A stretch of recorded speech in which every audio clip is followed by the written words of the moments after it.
Welcome to MB. Tonight, we're heading deep into one of the most mysterious places on Earth, the Egyptian pyramids. Behind the ancient stones and endless corridors lie secrets that were never meant to be uncovered. Stories told by guards, explorers, and visitors, all claiming to have witnessed things beyond explanation. From the pharaoh's curse, to whispers from the walls, moving shadows and vanishing stairways. These are 7 true horror stories that took place inside the pyramids themselves. So before we begin, turn off the lights, put on your headphones, because what you're about to hear isn't just a story, it's a warning. The curse of the King's Chamber. It was supposed to be a simple research mission. One night inside the Great Pyramid of Giza to document the precise measurements of the King's Chamber. Dr. William Hart, a British archaeologist with decades of experience, had seen it all. Or so he thought. The local guards warned him not to enter the chamber alone after sunset. They spoke in hushed tones about voices echoing through the granite walls and a presence that move in the dark when no one was watching. William laughed. "Superstitions," he said. "There's no curse, only history." At exactly midnight, he descended the narrow tunnel leading to the king's chamber. The air grew heavy, thick with the smell of dust and something older. Something metallic, like blood. His flashlight beam danced across the walls, revealing the smooth red granite blocks fitted with unnatural perfection. He set up his equipment, a tripod, camera, and small recorder to capture ambient sound. For 30 minutes, everything was normal. Then, a whisper. It was faint at first, like the sound of distant sand sliding against stone. He froze. "Probably the wind," he muttered, though there was no wind this deep underground. The whisper came again, this time closer. A voice, not one, but several, murmuring words he couldn't understand. Ancient Egyptian. Maybe, but the tone wasn't speech. It was chanting. His flashlight flickered once, twice, then went out completely. Darkness swallowed him whole. William turned on his backup light, but it refused to work. Only the faint red glow from his recording device illuminated the chamber, just enough to see the outline of the granite sarcophagus in the center. The chanting grew louder, now circling him, echoing from every wall. His breath quickened. "Who's there?" he shouted. His voice cracked against the stone. No answer. Only the whispering, now like 100 voices murmuring just behind his ear. Then came the cold. It wasn't normal cold. It was like the air itself had been drained of life. His skin prickled, his fingers numbed. From the corner of his eye, he saw movement, a faint shimmer like heat waves, forming the shape of a man standing near the sarcophagus. The figure's head was bowed, hands crossed over its chest, the ancient royal gesture of the pharaohs. Slowly, it turned toward him. Even in the dim red light, William could see its eyes, hollow, black, yet somehow alive. He stumbled backward, hitting the wall behind him. The recorder fell to the floor, still running, capturing the sound of the whispering that now sounded like laughter. "Leave," a deep voice hissed, not from outside, but from inside his head. William grabbed his bag and bolted through the tunnel. He didn't remember climbing out of the pyramid, only the feeling that something was following just inches behind him, breathing on his neck. The guards found him at dawn, collapsed in the sand, his face pale as limestone. He couldn't speak for hours. When he finally did, his voice was barely a whisper, They're still down there, waiting. The recording was recovered days later. Experts who analyzed the audio confirmed there was indeed chanting. Multiple overlapping voices speaking an extinct Egyptian dialect that no living linguist could identify. At the very end of the tape, just before it cuts out, a low voice says clearly in English, "The chamber must remain sealed." Since that night, no one has ever spent the night alone inside the king's chamber again. The light that never dies. It was a quiet night in Giza when a small group of archaeology students received a rare privilege, permission to stay inside the Great Pyramid after hours to conduct light and sound experiments for their university project. There were 5 of them: Lara, Ahmed, Sophia, James, and Omar. All young, curious, and completely unaware of what waited inside. Their plan was simple. They wanted to measure how ancient builders used geometry to direct sunlight through the pyramid's shafts. But what they found that night had nothing to do with sunlight.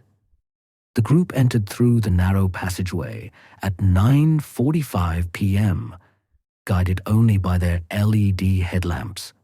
The air was cold and dry, the silence almost suffocating. As they climbed upward toward the Queen's chamber, Ahmed noticed something strange. "Guys, do you see that?" he whispered. A faint blue glow shimmered on the far wall, soft at first, then pulsing slowly, like a heartbeat. Everyone froze. None of their lights were pointing in that direction. The glow was coming from the stone itself. "Is that some kind of reflection?" Lara asked, raising her flashlight. The moment the beam hit the wall, the glow vanished. Omar laughed nervously. "Maybe it's the limestone reacting to heat or light," he said, but his voice cracked. He was trying to sound rational, but deep down, he knew it wasn't that simple. They continued deeper, toward the heart of the pyramid. Every few minutes, the strange light appeared again, always ahead of them, always just out of reach. It seemed to guide them, as if it wanted them to follow. After half an hour, they reached a small, empty chamber that didn't appear on their map. The blue light glowed brighter here, illuminating the walls in an eerie electric haze. On one of the walls was an ancient carving, a single eye surrounded by rays of light. Sophia approached with her camera. "This is incredible," she whispered. "It's not in any record I've seen." As she touched the wall, the glow surged violently, filling the room with blinding brightness. The students screamed and stumbled backward. Their devices, cameras, phones, recorders, all shut down instantly. When the light faded, the air smelled of smoke. But something else had changed. Sophia was standing completely still, her hand still pressed against the wall. "Sophia," Lara called. No answer. When James pulled her hand away, the carving beneath her palm had burned into the stone, glowing red-hot like molten metal. Sophia blinked rapidly, her pupils dilated. "They don't want us here," she whispered. The others exchanged terrified looks. "Who?" Ahmed asked. "The ones who built it," she said in a flat, lifeless voice. "They never left." Suddenly the blue light returned. But now it wasn't on the walls. It was in the air, moving around them like swirling mist. The temperature dropped sharply. The light circled Sophia, wrapping around her body in spiraling tendrils before vanishing into her chest. She gasped, then fell to her knees, shaking violently. Panicked, the group dragged her toward the exit. But the corridors seemed to twist and change. Every turn led them back to the same glowing chamber. The pyramid itself was rearranging, trapping them. Omar shouted prayers. Lara sobbed uncontrollably. And then, from somewhere behind them, came a low hum. The same blue glow, flickering again, like it was alive and breathing. It followed them all the way out. They finally stumbled into the open desert just before dawn. The guards found them trembling, covered in dust, and completely silent. All except Sophia, who just kept staring toward the pyramid, eyes glowing faintly blue. For weeks afterward, her friends said she wasn't the same. She didn't sleep. She didn't eat. And every night, her room filled with that same strange blue light, pulsing from her eyes until sunrise. A year later, she vanished without a trace.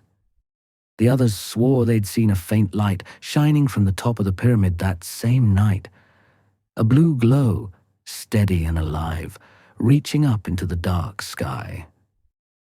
No one has explained what it was, and to this day, some visitors still report seeing a strange flickering light moving deep inside the pyramid, long after closing hours. They call it the light that never dies.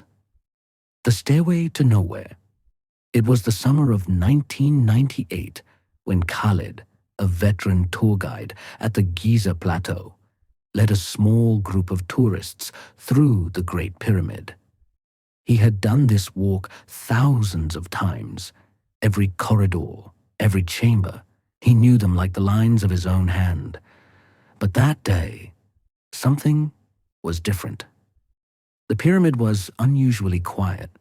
No echo of voices, no distant footsteps, just the heavy, timeless silence pressing against their ears. As Khalid's group reached the Grand Gallery, one of the tourists, a middle-aged man named Peter, lagged behind, gazing at the walls. "Stay close," Khalid called out.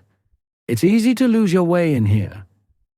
But when he turned around, Peter was gone. At first, Khalid assumed he had simply taken a wrong turn, so he retraced his steps. The others waited near the entrance, murmuring nervously. Minutes passed, then an hour. No sign of Peter. Finally, Khalid reported the disappearance to the guards outside. A search began immediately. The tunnels were combed, every chamber checked. Nothing. It was as if the man had vanished into the stone itself. The next morning, the police joined the search.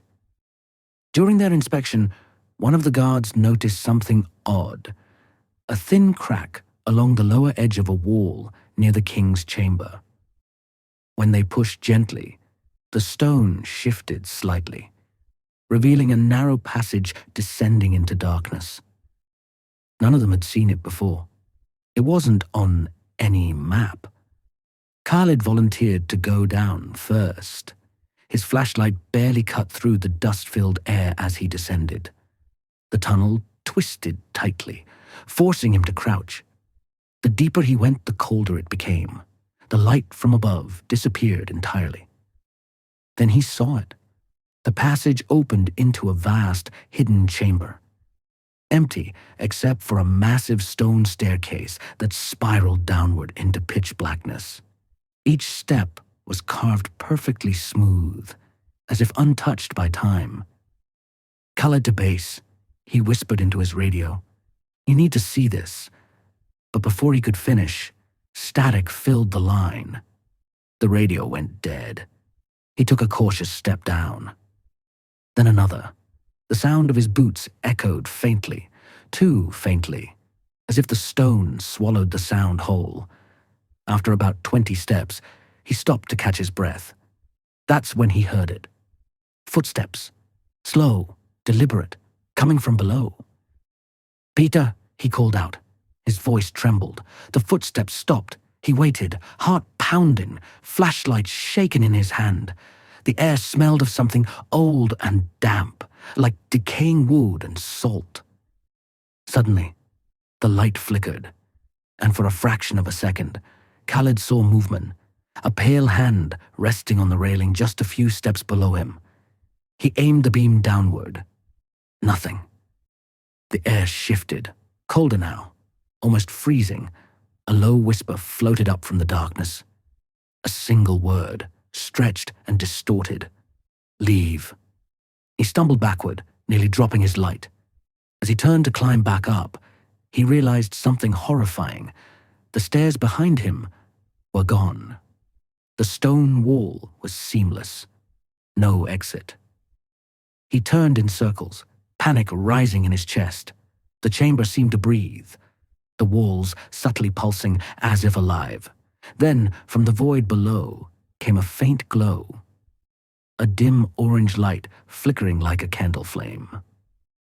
Khaled hesitated. He had no choice but to go down. Each step he took, the air grew heavier, thicker, pressing against his lungs. Whispers surrounded him now, dozens of voices murmuring in languages long forgotten. When he reached the bottom, the staircase ended abruptly at a smooth, flat wall. There was nothing there, no door, no passage, nothing. And yet, the light remained. It wasn't coming from in front of him, but from inside the wall. He pressed his hand against the stone. It felt warm, almost burning. Then he heard a sound that froze his blood.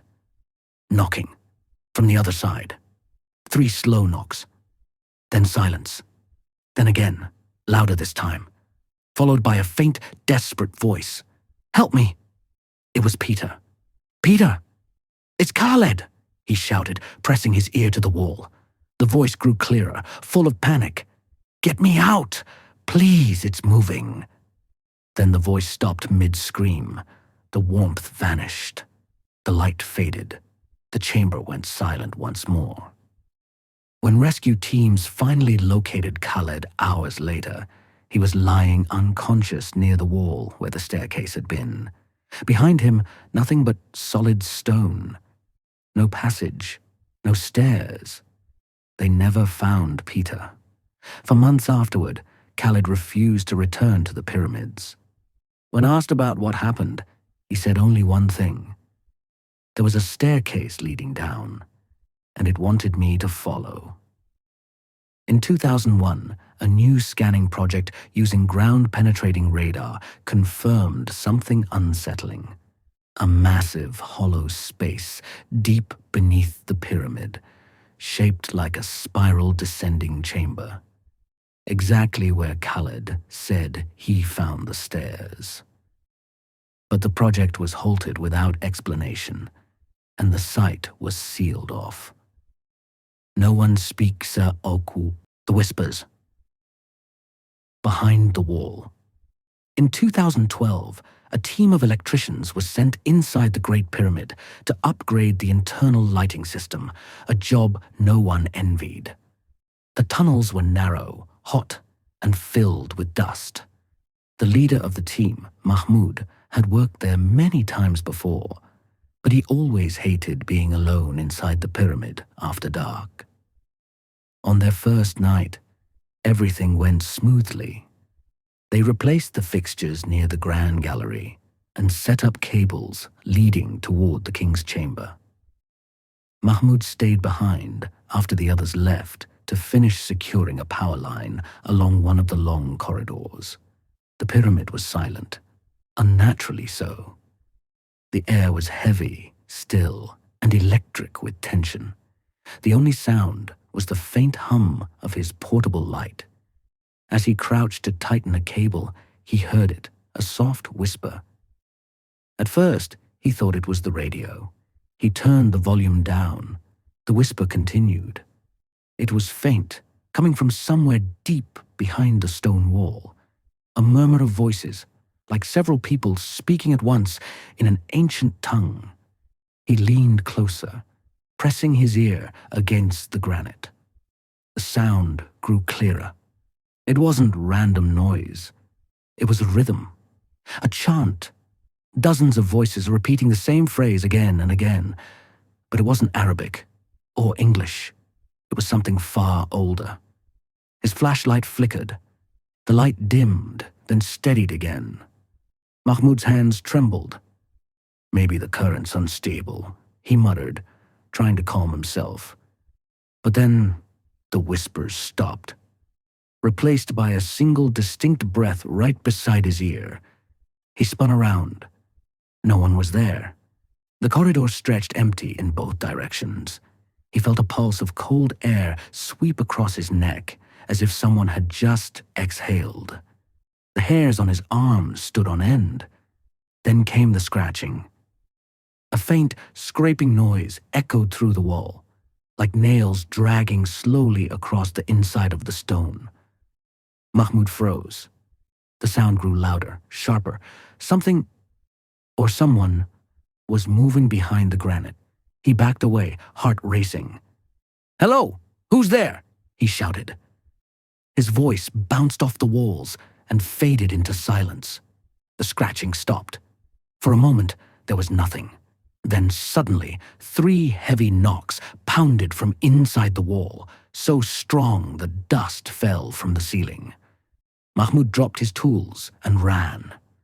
When he reached the main tunnel, the other workers saw his face, pale, drenched in sweat. "What happened?" one asked.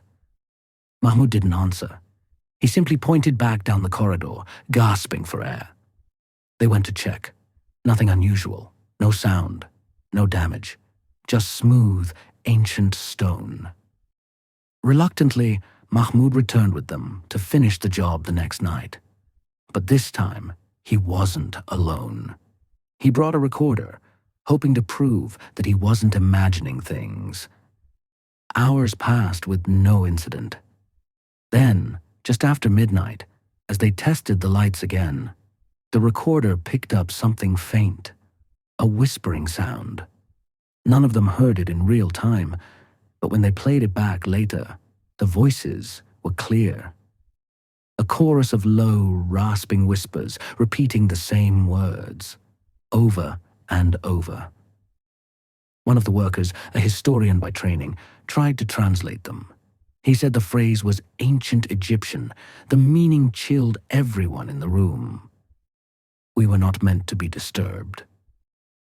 That night, Mahmoud dreamt of a corridor made entirely of breathing stone.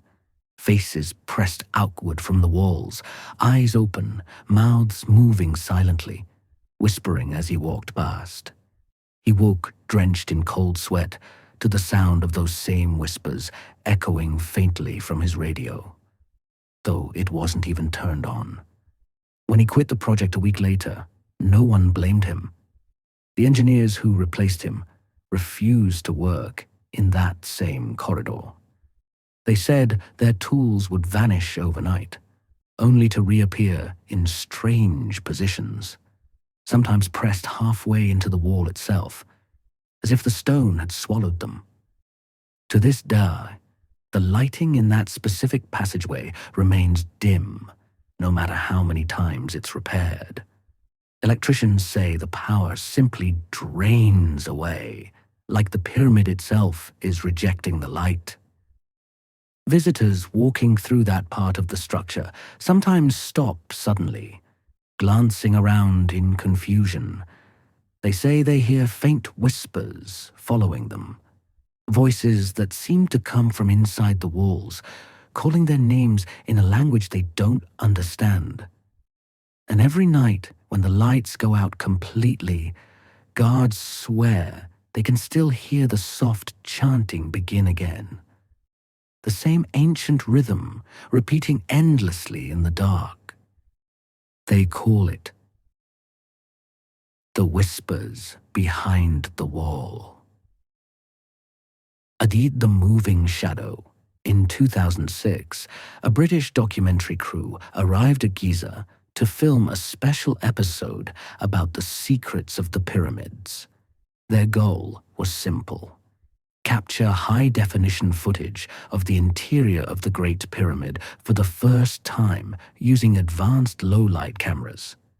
The director, Simon Reeves, was known for his obsession with realism. "No CGI," he said. "If it's not real, it doesn't go in." The team entered the pyramid after midnight, escorted by a single guard named Youssef.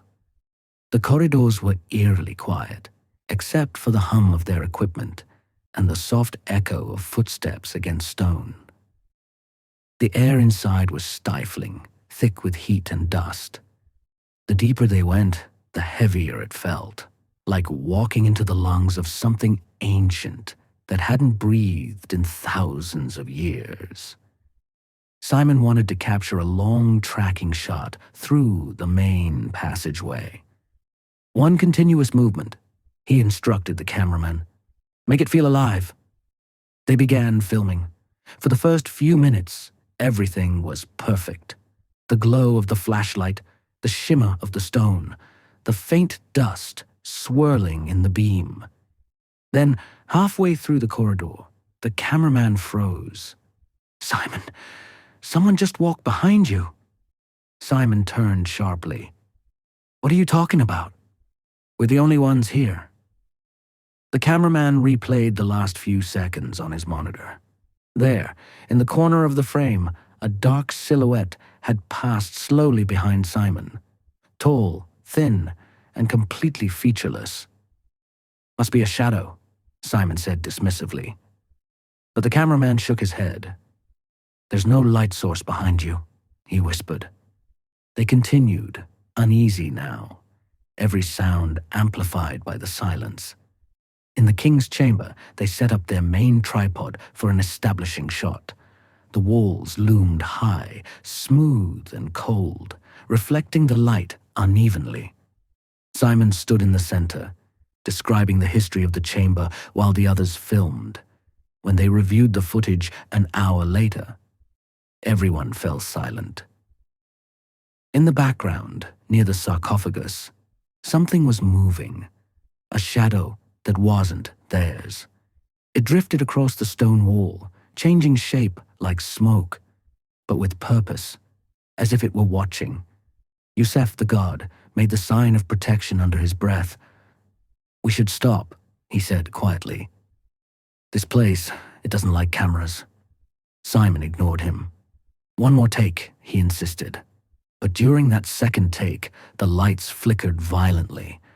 The camera captured only brief flashes, Simon speaking, then static, then a tall, dark shape, standing directly behind him.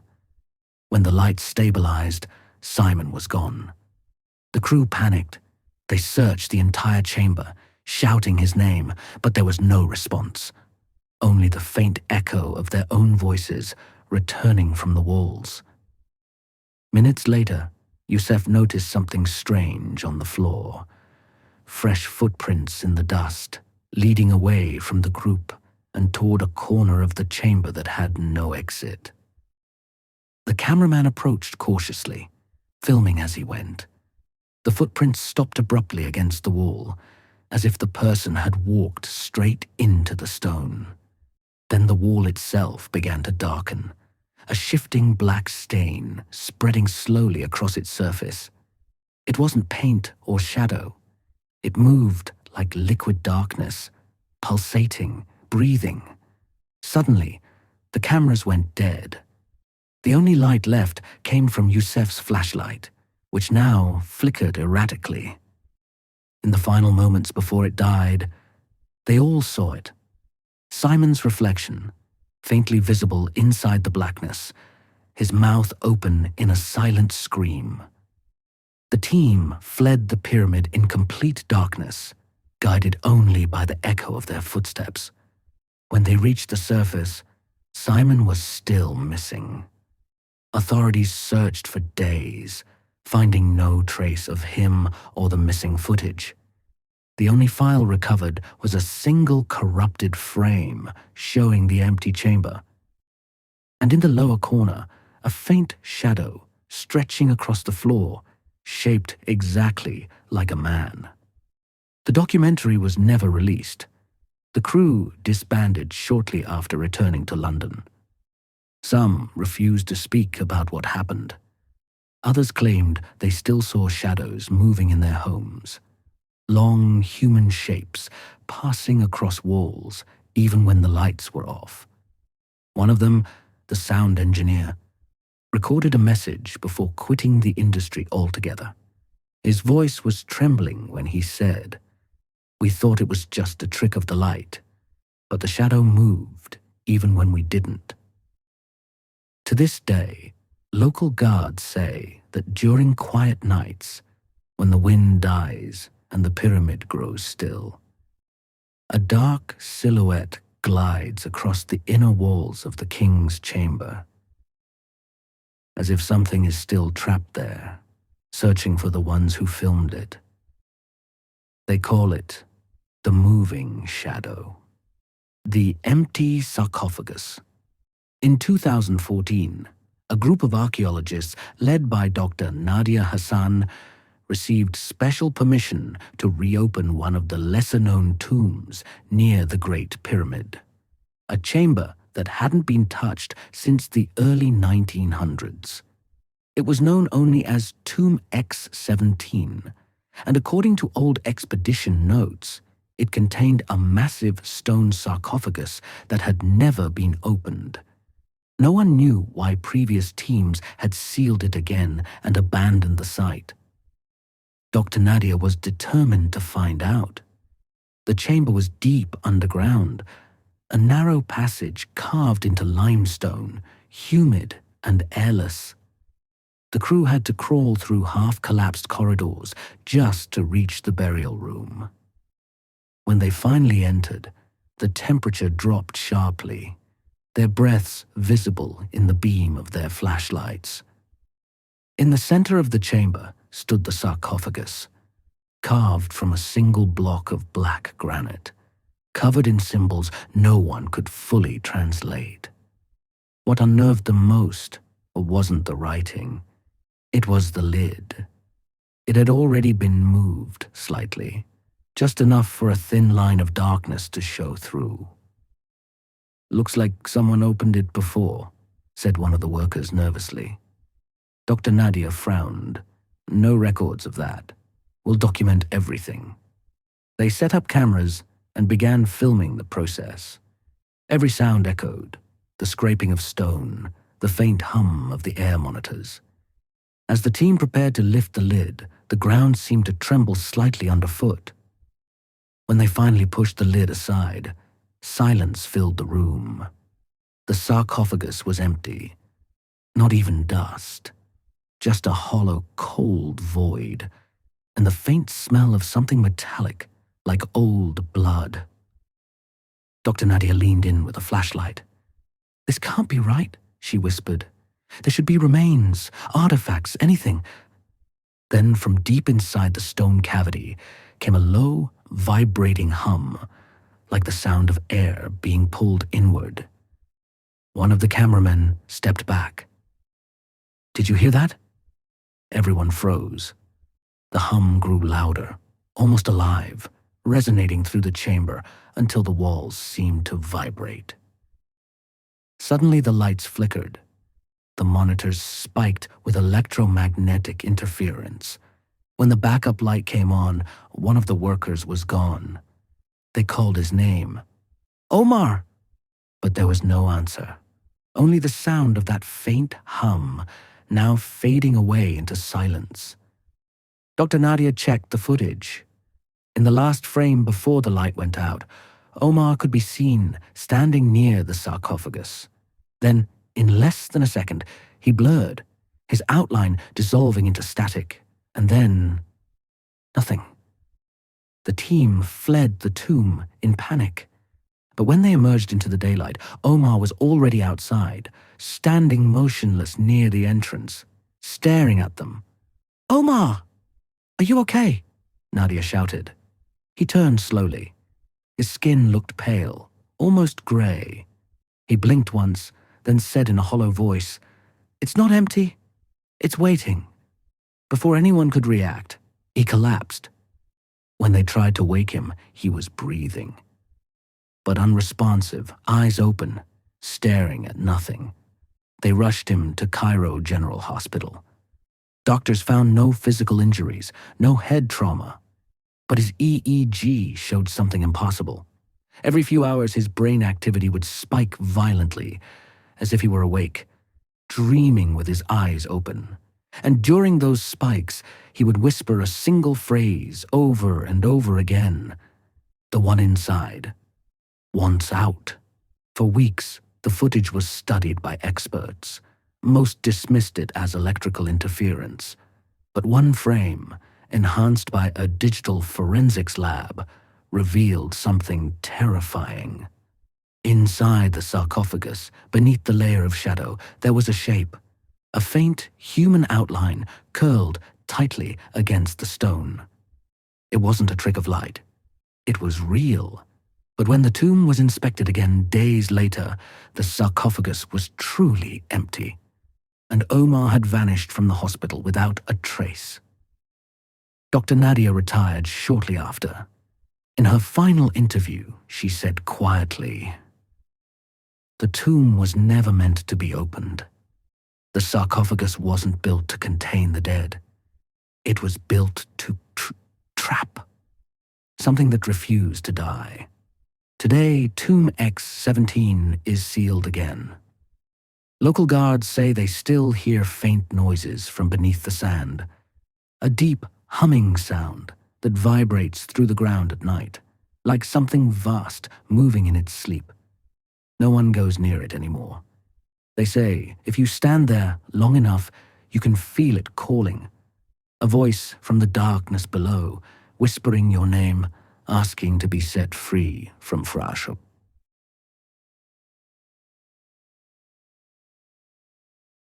The empty sarcophagus. The midnight visitor. In 2019, a night guard named Mahmoud worked the late shift at the Giza Plateau. He had been there for nearly 15 years, long enough to stop believing in the old curses and ghost stories told to frighten tourists.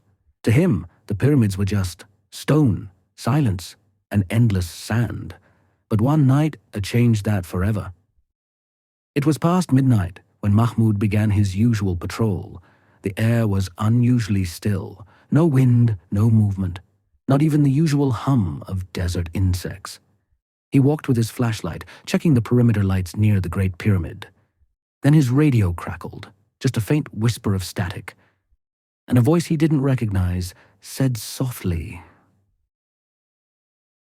"He's still inside." Mahmoud froze. "Who is this?" he asked, but there was only static. He assumed it was interference and continued walking, but when he turned toward the north face of the pyramid, his beam caught something impossible. Footprints in the sand, leading toward the sealed entrance. They were fresh. He followed them slowly, calling out to see if a tourist had somehow snuck in. The footprints ended right at the massive stone blocks that covered the original entrance, a place no one had entered for decades. And there, at the edge of his light, he saw a figure.